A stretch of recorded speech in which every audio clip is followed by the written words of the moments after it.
వినుట వలన విశ్వాసం అని బైబిల్ చెప్తే చూచుట వలన విశ్వాసం. ఏం చూచుట వలన? ఆ అక్కకు జరిగింది కదా, నాకు కూడా జరుగుతుంది. ఆ అన్నకు జరిగింది కదా, నాకు కూడా జరుగుతుంది. ఇంతకు విశ్వాసం దేని మీద?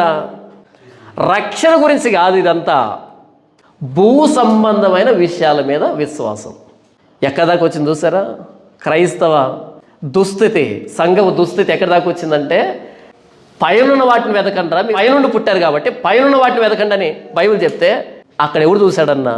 ముందు ఇక్కడ ఈరోజు రోగం పోయిందా, మళ్ళీ ఇంకో రోగానికి ప్రార్థన, ఇంకో రోగానికి ప్రార్థన, అంతే. జీవితాంతం భూ సంబంధమైన వాటిని వెతికే దాంట్లో మునిగిపోయాం. వ్యవస్థ భ్రష్టు పట్టిపోయింది.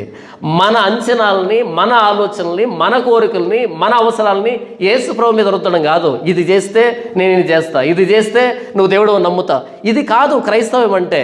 ఆయన ఏం చెప్పాడో అర్థం చేసుకుందాం, ఆయన ఏం చేశాడో అర్థం చేసుకుందాం.